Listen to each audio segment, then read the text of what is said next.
लाइथानि सालखैसो सिगां मेघालयनि आगुलि एबा मेघालयनि केपिटेल शिलंग वानजि बसंनि तंकसंतन लुकुरंनो चप्रबो आरनि बररकनि कक्सिलजोयै खादुं पुलका आमरा बांगाली अबहाय पातिबुं वाइरे वाइनो अंगै तंगो बांगाली रंनो एबा वानजि दफानि बररकनो रेख्लानि बागै अबहायना कक्सिलजका आमरा बांगालनि बखाक्तै नायमुथां रक नुगै तंबो मुंसा कासना नाया अबहायबो कक्सिलजका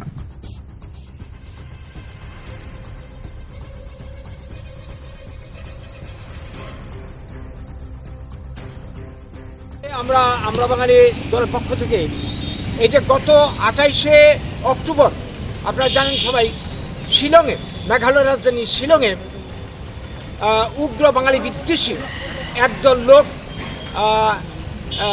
সংস্থাটার নাম হচ্ছে আপনারা এর মধ্যে হয়তো জেনে গেছেন federation of Khasi Jaintia and Garo hills.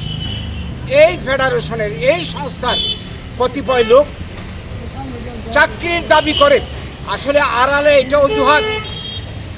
রাস্তাতে মিছিল, শিলংয়ের রাস্তাতে মিছিল শুরু করে কিছুক্ষণ বাদে বিনা প্ররোচনায়, কোনো অজুহাত নেই, কোনো কারণ নেই, কোনো অপরাধ নেই, সেখানকার যারা বাঙালি পথচারী তাদের উপর আক্রমণ সংঘটিত করে।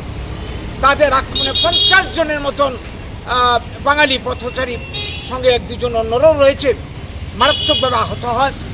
তাদের যে বাইক ছিল, যানবাহন গাড়ি ছিল, এগুলিকে বিধ্বস্ত করা হয় এবং পরবর্তী মুহূর্তে আমরা লক্ষ্য করলাম কি তারা গিয়ে বাঙালিদের যে দোকানপাট আছে, শিলংয়ের পুলিশ বাজার বলতে একটা জায়গা রয়েছে ব্যবসার কেন্দ্র, সেখানে যে বাঙালিরা দীর্ঘ বছর ধরে স্বাধীনতার আগের থেকেই, দেশভাগের আগের থেকেই বাঙালিরা শিলংয়ে থাকছে, তারা ব্যবসা করছিল, সেইখানে তাদের উপর চড়াও হয়ে দোকানপাট ভাঙচুর করা হয়, জিনিসপত্র লুটতরাজ করা হয় এবং পরবর্তী সময়ে আগুন ধরিয়ে সব কিছু ধ্বংস করে দেওয়া হয়।